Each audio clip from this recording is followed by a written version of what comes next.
happening. In my world, what we had going on, we had a student that had a really bad car accident. My mother asked for prayer for that. Nearly broke every bone in her body, with the exception of her legs. So we would really appreciate lifting her up in prayer and remembering her in prayer. The other day, I kind of slept in, got up around like 9 o'clock. I was in my living room in our kitchen actually, at the kitchen table doing my seminary work, and one of Mom's friends called and she answered and said, "Have you seen the news?" And watched the news and figured out, over 5,000 rockets fired at Israel. Their Iron Dome had deflected a lot of those missiles, and from the research, according to news sources, news can tell you one thing and then you find out later it's not quite right. So I don't always trust everything the news says, but they believe it was from Hamas, which is the Islamic terrorist group. And what was interesting as I was reading through that was looking at the world's response to that. Justin Trudeau, the Prime Minister of Canada, what America had to say, but then you also see the Arab EMU, that's how you pronounce it. They're saying they're calling for maximum restraint. Not that we condemn it, but we're just calling for maximum restraint. All the Islamic countries all pretty much say the same thing. We call for maximum restraint, but we don't condemn what's happening. So that's a story as old as time. That goes all the way back to Jacob and Esau in the Bible, and Abraham's 2 sons and their descendants. And if you know the history behind all that, so definitely keep Israel and that part of it in your prayers. So lots of serious, very heavy things to think about and pray about and that, but I'm gonna lighten the mood a little bit and tell a couple of jokes and then get into the message and into the sermon. All right, something that I've been doing, I've been putting registered with the Southern Baptist resume service for both for the Mississippi and for Louisiana. And I've been putting things out. Some of the churches sent me what they call a questionnaire. This one church sent me a questionnaire with over 60 questions on it. And I'm not talking just little, like, what's your name? I'm talking, tell us about your theological beliefs on the following. I have to fill out a whole give them paragraph answers. Took me 3 days to answer it, turn it back in. They told me they're going to look elsewhere. Thank you for your time, which if it's not meant to be, it's not meant to be. I'm not upset by that, but I'm getting a good taste, a good introduction into what is expected, which, it is a serious thing. Being a pastor or any kind of ministerial position is a serious thing. We need to know all that. But some of the questions, too, also sounded just like a corporate business. Where do you see yourself in 5 to 10 years? And I was like, that depends if Jesus comes back or not. If Jesus is coming back tomorrow, we're not going in 5 or 10 years. We're going to be in heaven on the streets of gold. But if he doesn't come back in 5 or 10 years, I would hope I would be at your church ministering. But some of those questions, I'm thinking, I don't want to sound like I'm being a smart aleck or disrespectful, but I'm thinking, are y'all thinking spiritually, or y'all thinking just, money-wise or business-wise? This sounds just like a corporate. And even when I worked for corporate, when I worked for JCPenney's, I felt like telling them, well, 5 years, if Jesus comes back, I'm probably not going to be here at JCPenney's. I'm going to be, but Anyway, so let me get into my joke. So there was a man, older minister, well, probably into his late 70s, early 80s, and he went to a church and had a search committee, and they wanted him to come and preach. Well, he only preached 20 minutes, and the church was so excited. We have found our man. He is the man from God. We're going to hire him and make him our pastor. Of course, some other people said, don't you think we need to pray about it? I said, no, he preached 20 minutes, we're hiring him. He's it. So they hired this guy. The first Sunday, when they were checking him all out and everything, they hired him. He preached 20 minutes. The next Sunday, he preached 30 minutes. And I'm like, well, why did he preach longer? They were okay with that. They really liked it better when he preached 20 minutes. Then the next Sunday, he preached over an hour and 30 minutes. So after that, they were kind of outraged. And the first time he preached 30 minutes, they kind of met and said, we need to talk about this. He's preaching 30 minutes. Let's hope we'll give him a second chance. And then that next Sunday, he preached that hour and 30 minutes. And I said, we have got to have a meeting. We cannot have him preaching that long. We done burnt the roast. People had left their roast at home and burnt their roast up. the lunch special is over at your favorite restaurants. They only go 12 to 1. It's 2 o'clock by the time they got out of there. So and the Methodists are beating us there and everything. We cannot have this. So they called a meeting, the deacons, and they brought him in. They said, now, you've got some explaining to do. There's a fine line between a hostage situation and a long sermon. And you got people burning their roads and being late to their favorite restaurants. What is the deal? And he said, well, I just had dentures put in. He was an older minister and he had dentures. He said, and that first time I preached, my mouth was sore. He said, 20 minutes is all I could stand. And I said, okay, well, and he said, well, what about the 30 minutes? He said, that's me. I normally preach 30 minutes. I said, well, why did you preach an hour and 30 minutes the other day? He said, well, my wife had the same surgery in the same process. And that's why I preach so long. And then one of the deacons said, say no more. We forgive you. They said, we want you to keep it at 30 minutes or preferably 20 minutes. This church, they like short sermons. All right, now let's get into the message. I entitled this sermon, ultracrepidarian. You've ever heard that word before? Ultracrepidarian is someone that expresses opinions on matters outside their scope of one's knowledge or expertise. And then it gives this little takeaway here. It says, Dad, how can we know the universe is expanding, inquires your 6-year-old. It says, try to explain that without resorting to an ultracrepidarian trip here or there. To give another real-life story that I had, me and a guy named Caleb Brown. Me and Kristen refer to him as our little brother. And he graduated from my mother's school. He hung out a lot with us, even after school. And we just kind of took him under our wing and called him our little brother. But anyway, I was taking him home from school one day, and on our way, we see this lady broke down. There's smoke boiling out underneath her car hood.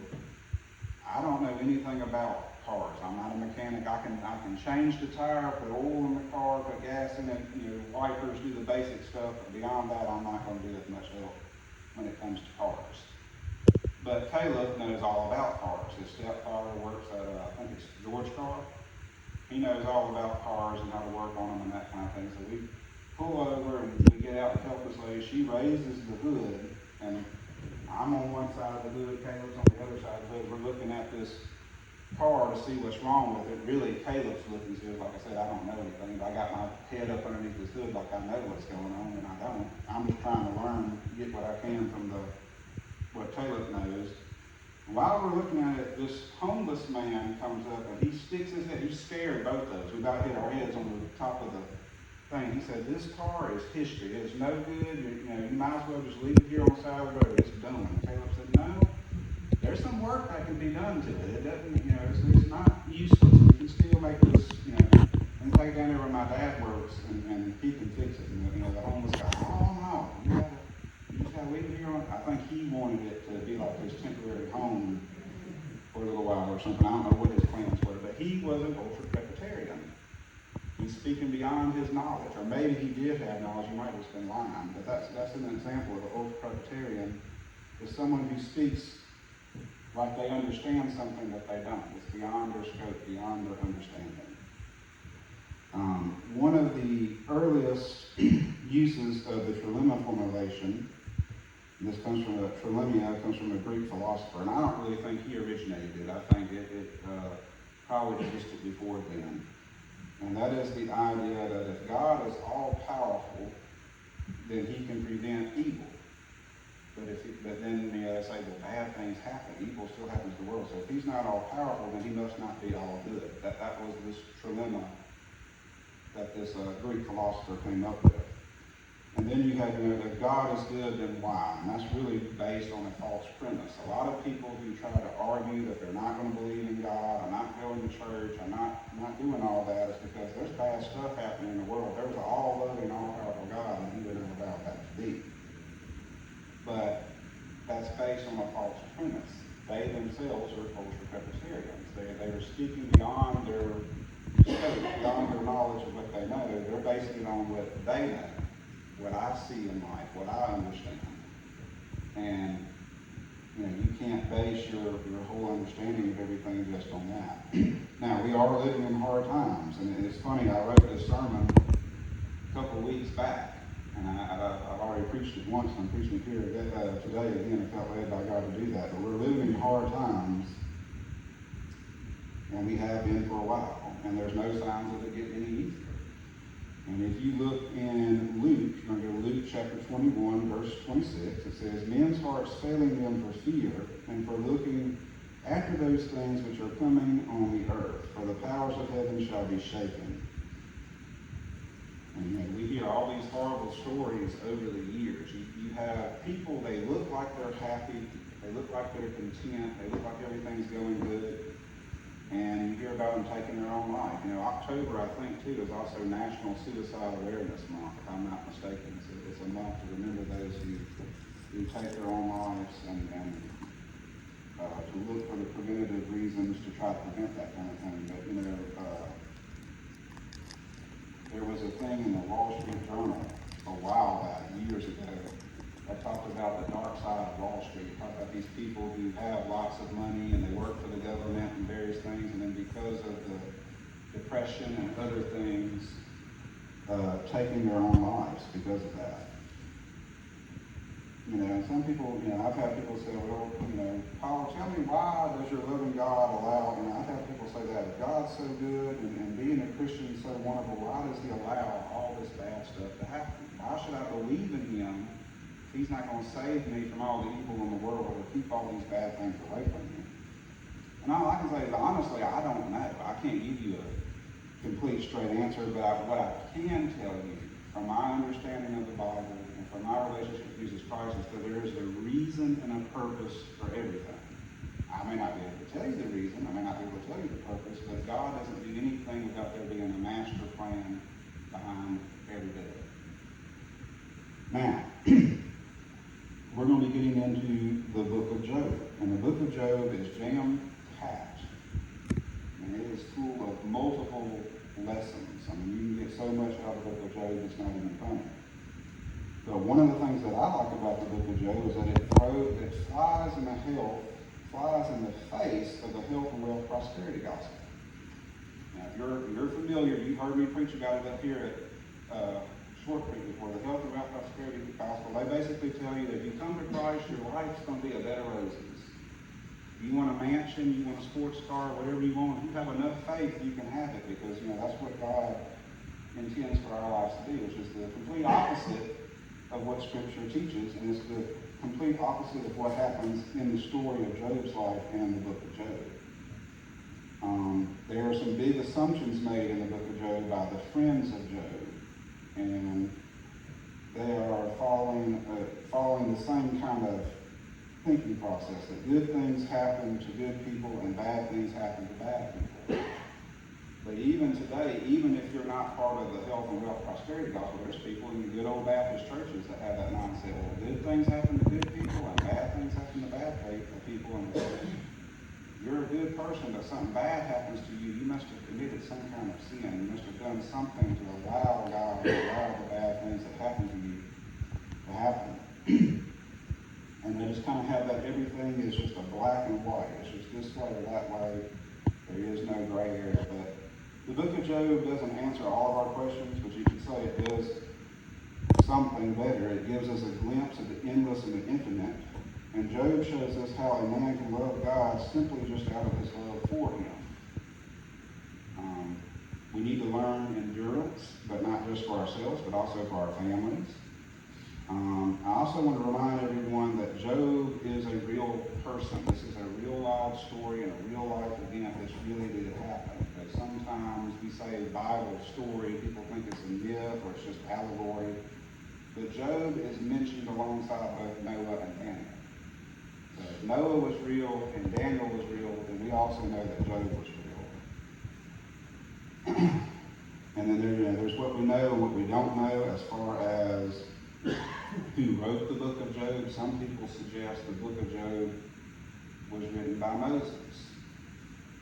But the problem with that is it speaks of things that happened before the time of Moses. Like, well, hey, if Moses wrote the book, how could he be writing down things that happened before his time? Well, it could have been that it was handed down to the generations and he just remembered it and wrote it down. But then they also say, but then theologically, it speaks to things that happened after Moses' time, after Moses had passed away, what had gone on, and it speaks to things that theological matters.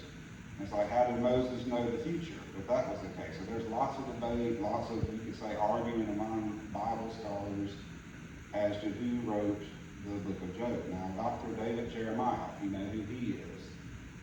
And other Bible scholars have suggested that maybe Job wrote the book himself.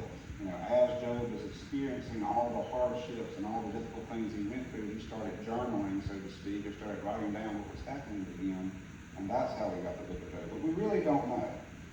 But we do know it's one of the oldest books in the Bible. It's considered wisdom literature, and there's a lot of good stuff that we can learn and get from it.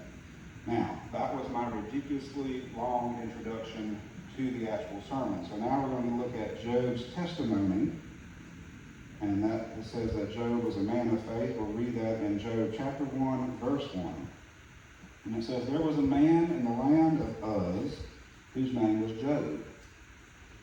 And the man was perfect and upright, and one that feared God and escheweth evil. Now, you know, it should be noted here that this says the land of Uz and not the land of Oz. If you get into the land of Oz and Dorothy and the scarecrow man and the tin man and the lion, you're in the wrong story. And I don't think Dorothy and that bunch could have handled what Job's about to go through. Now, verse 1 says this about Job, that he was perfect. In other biblical translations, it will say blameless and upright.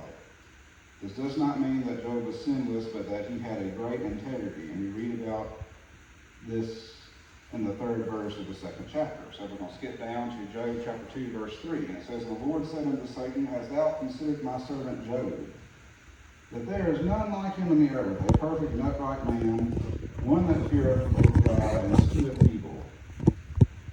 And he still holdeth fast his integrity, although thou movest me against him to destroy him without cause. So we have God saying that Job is a man of integrity. Now, if God is going to stand up and say that me or you, that a person is a man of integrity, that's a great thing. I mean, that means you have some impressive integrity if God is going to stand up and speak on behalf of you. But not only did Job have God speaking to his integrity, he also had his wife speaking to his integrity. And you see that in Job chapter 2, verse 9. It says, and then his wife said unto him, dost thou still retain thy integrity? Curse God and die. And integrity means whole as well. If you were to look at the definition of integrity, it means the whole thing. It also means your integrity in the sense that you're blameless and upright. And now we're going to get into looking at Job's family. So if you go to Job still in Job chapter 1, verse 2, it says, and there was born unto him 7 sons and 3 daughters. So Job had a total of 10 children. And we read in Job chapter 1, verse 4 through 5, and it says, and his sons went and feasted in their houses, every one his day, and he sent and called for the 3 sisters to eat and drink with them. And it was so. When the days of their feasting were gone about, that Job sent and sanctified them, and rose up early in the morning and offered burnt offerings according to the number of them all. For Job said, it may be that my sons have sinned and cursed God in their hearts. Thus did Job continually.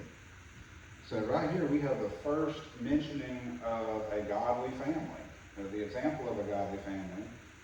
You see Job acting kind of as one of the first probably Old Testament priests. A lot of people would say the first Old Testament priest was Moses' brother Aaron, but really it's a possibility that it could have been Job. Job is doing an intercessory prayer, intercessory animal sacrifice, or offering sacrifice for his 10 children. Now, back in those days, the women didn't get to throw parties, and parties were mainly thrown by the men. So, how many sons to say it has here? He has 7 sons. So we know at least 7 times a year there were parties, but they valued the women, they valued the sisters enough that they were invited to participate in these birthday celebrations.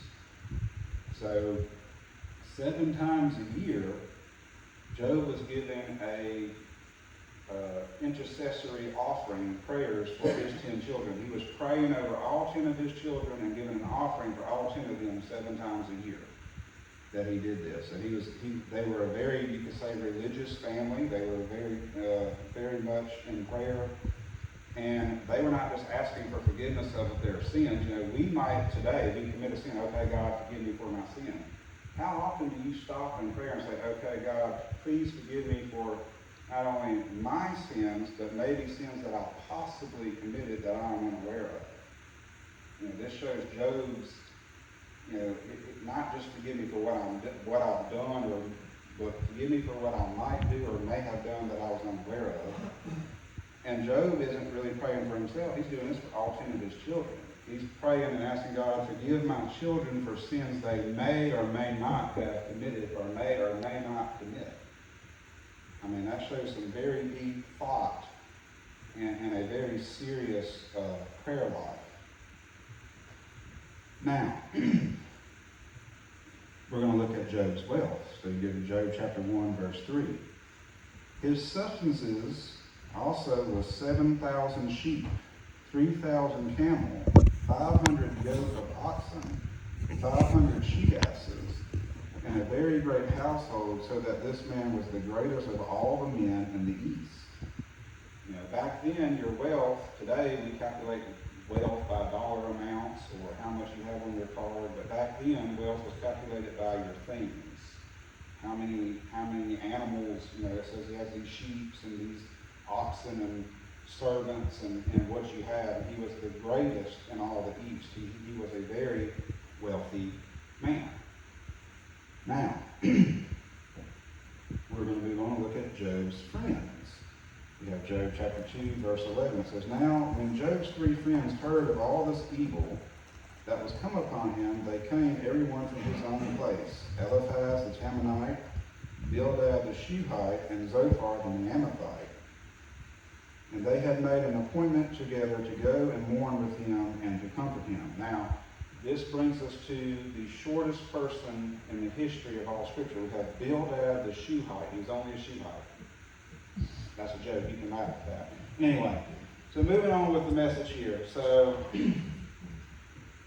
now, there was another great thing about the book and story of Job, is that it can be used to teach how to do biblical counseling. You know, we need lots of biblical counseling. A lot of times today, people will go see a psychologist who is an atheist. They'll go see a psychologist that might be of the same-sex attraction. If you get what I'm saying there, part of the alphabet soup. Or there's some other religion. They might go see a psychologist that's Muslim or Buddhist or something else. Here you are a Christian. You're going to go seek psychological help from someone who is not Christian, who's not submitted to God. And, you know, I believe that's something that Christians today need to take into account. You know, when you go see a psychologist, is that psychologist a Christian? Do they follow God? And there's lots of great biblical psychologists, Christian psychologists, if you will. They do what's called biblical counseling.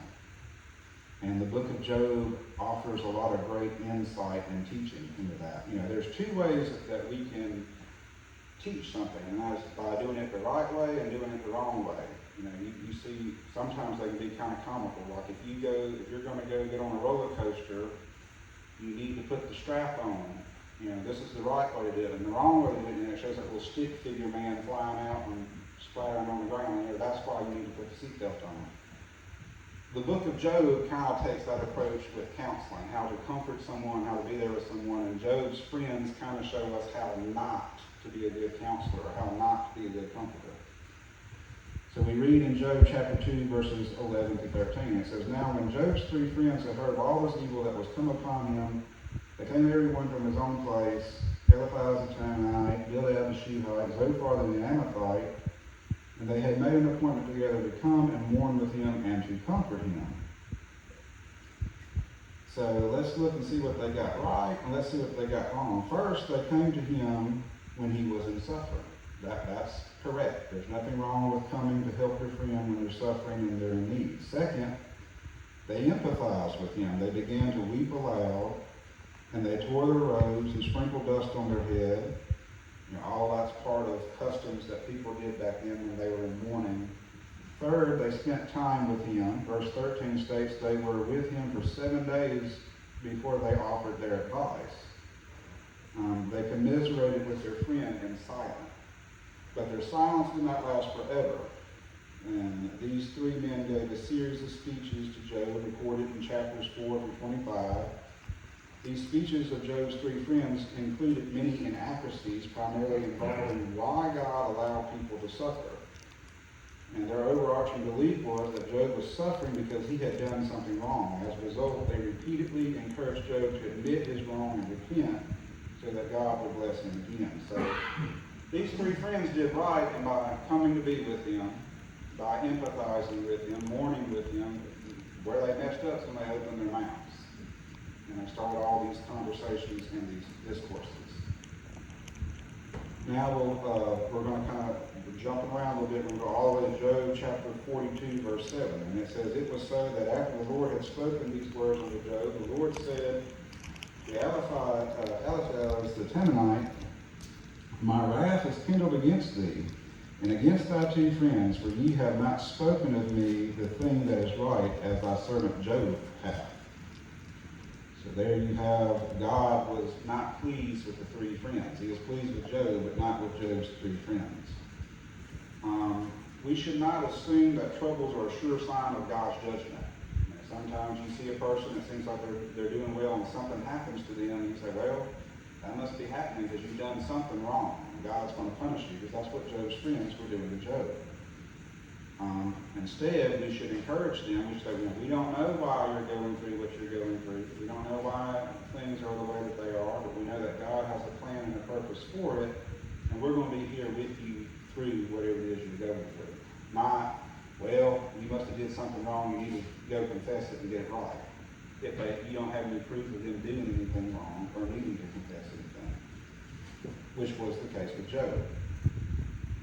Now, in John chapter 9, verse 1 through 3, we see, "And as Jesus passed by, he saw a man which was blind from his birth.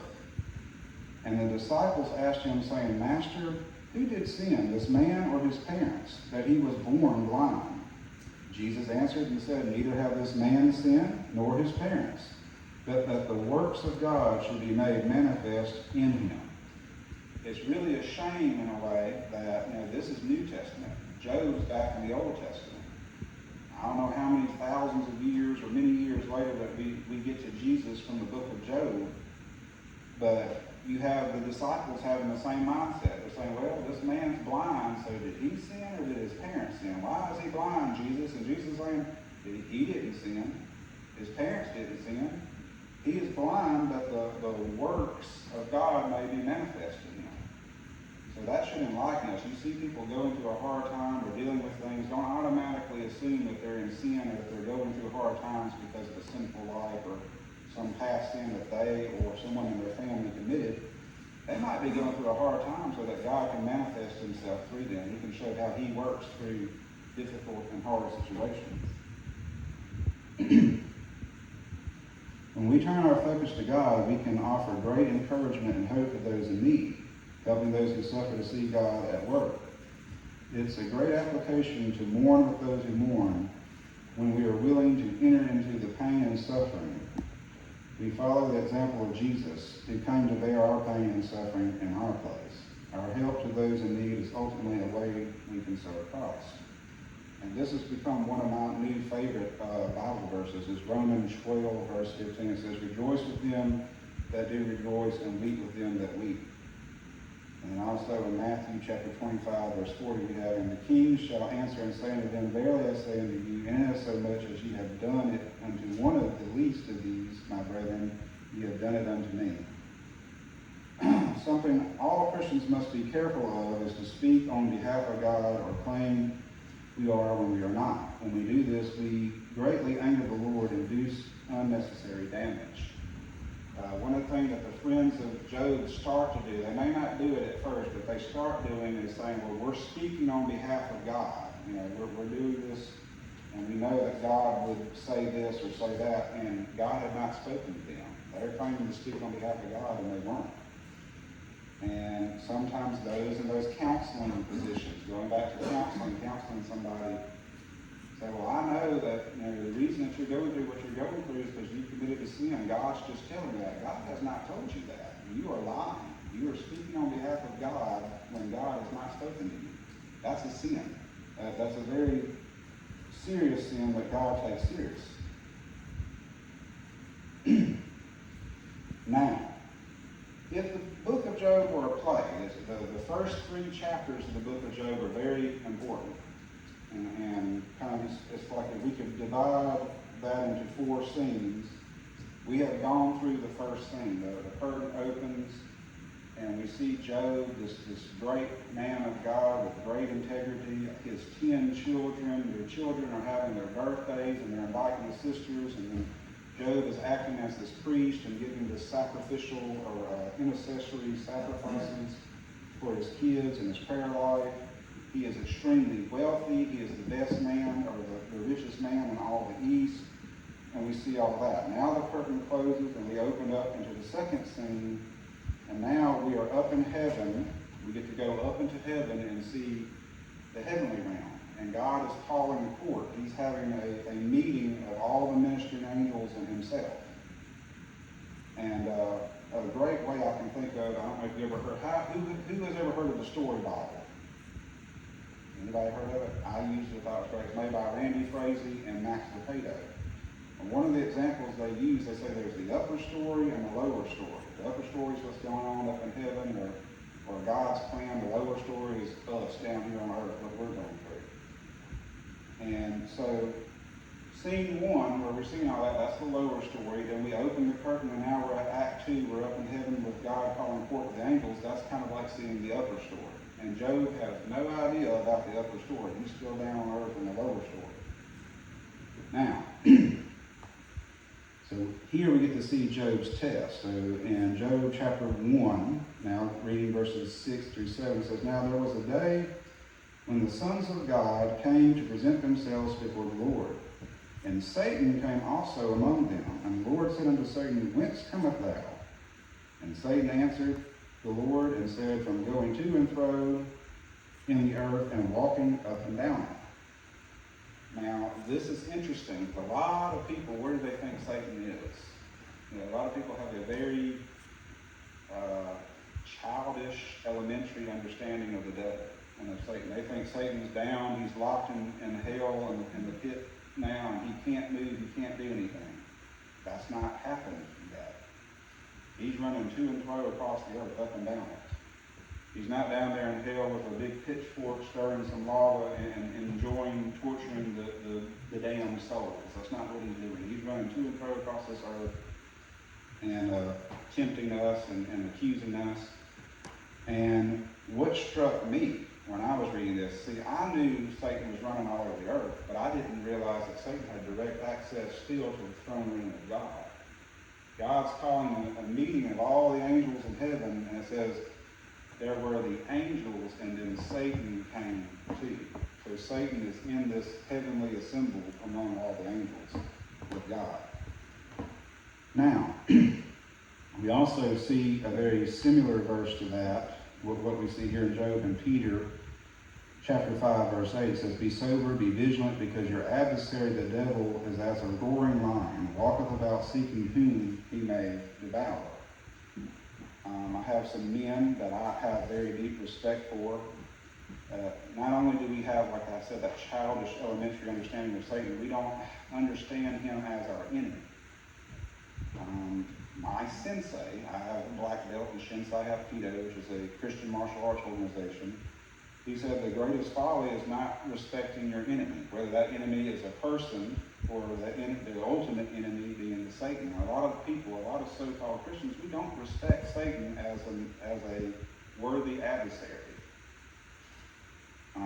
Another person is my theology professor that I have right now, which is Dr. Holly Howard. He said, Satan has teeth. He says, people think that Satan is like a little baby with no teeth. He just gums at us and he has no real effect. But if that were the case, you see Christian marriages falling apart.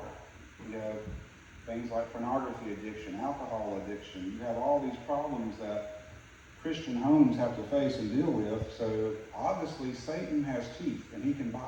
He's a worthy adversary and we should treat him as such. And then I've had lots of military men and women in my family. And they will say the same thing. Know what you're up against. You know, my grandfather, my mother's father was in the National Guard, but I have a step-grandfather that was in the Navy. My dad's dad was a World War II fighter pilot. They all say anytime you're in war, you got to know what you're up against, or you better do your homework and make sure that you know what you're up against. A sad reality in today's church is a lot of Christians have no idea what they're up against when it comes to Satan. They walk right into his schemes, right into his traps, play right into whatever mess he has going on, because we don't take him serious. So Satan is a serious enemy, and we need to take him seriously, and we need to realize that he has teeth and he bites. Now, we're going to look at Satan's access. Job chapter 1, verse 6. Now there was a day when the sons of God came to present themselves before the Lord, and Satan also came among them, like I said earlier. Now, sons of God, some people might wonder what that meant, but that's an Old Testament term meaning God's ministering angels. And then in Job chapter 1, verse 12, it says, And the Lord said unto Satan, Behold, all that he hath is in thy power, only upon himself put not forth thine hand. So Satan went forth from the presence of God. Now, we also see Satan is the accuser. Now, the word Satan itself is actually called El Satan, means the accuser. He's the accuser of the brethren. He goes before God's throne and he accuses us. He accuses those who follow God. And it said, Job chapter 1, verses 8 through 11, And the Lord said unto Satan, Hast thou considered my servant Job, that there is none like him in the earth, a perfect and upright man, one that feareth God and escheweth evil? And then Satan answered and said, Doth Job fear God for naught? Hast thou not made a hedge all about him, and about his house, and about all that he hath on every side? Thou hast blessed the work of his hands, and the substance is increased in the land. Put forth thy hand now, and touch all that he hath, and he will curse thee to thy face. So, God is saying, Job loves me just because he loves me. Job he has amazing integrity, and he loves me just because he loves me. Simply based on the love of me, and that's it. But Satan is accusing Job of being a materialist. He's saying the only reason that Job serves you, God, is because you made him the greatest man in all these. Who would not want to worship you and serve you if you blessed him like that? And then, so now we also see right here in Revelation chapter 12, verse 10, it refers to him as being the accuser of the brothers. It says, And I heard a loud voice saying in heaven, Now is come salvation and strength, and the kingdom of our God, and the power of his Christ. For the accuser of our brethren is cast down, which accused them before our God day and night. And now we're going to get into Satan like I said, Satan accused Job of being a materialist. We see in Job chapter 1, verses 13 through 15, we're going to start getting into the tragedies of Job. So if we have the first thing, let's go back and kind of use, just to keep us on track here. If we were watching the play, the first thing the curtain opens, we see Job and all that he's blessed with, his many children, and making the sacrifices on behalf of his children. The curtain closed, scene 2, we're in heaven. We're in the upper story. We see God talking to all of his angels and to Satan. And Satan accusing Job of being a materialist and saying the only reason that Job loves you is because all that you give him. And then Satan and God basically make a deal. He says, okay, go take everything from Job, but don't touch Job. Curtain closes and opens, and now we're going to get into what I would call the tragedies of Job that he's about to suffer. So reading in Job chapter 1, verses 13 through 15. And there was a day his sons and his daughters were eating and drinking wine in their eldest brother's house, and there came a messenger unto Job and said, The oxen were plowing, and the asses feeding beside them, and the Sabaeans fell upon them and took away, yea, they have slain the servants with the edge of the sword, and only I am escaped to tell thee. So first we have, his loss of stock and servants. This would be the equivalent of you go into the bank and all your co-workers have quit or have been killed, and then all of your money's been wiped out of your bank account. Then we see the loss of sheep and shepherds in Job chapter 1, verse 16. It says, while he was yet speaking, there came also another and said, the fire of God is fallen from heaven, and hath burned up the sheep and the servants, and consumed them, and only I alone have escaped to tell thee. So, first, servants and stock, now the sheep. And it's an interesting note here that this servant blames God. He says, the fire of God has fallen and has consumed them all, has burned them up. Then we have the loss of servants and camels. You see this in Job chapter 1, verse 17. It says, while he was yet speaking, there came also another and said, the Chaldeans made out 3 bands and fell upon the camels and have carried them away. Yea, and slayed the servants with the edge of the sword, and only am I escaped alone to tell thee.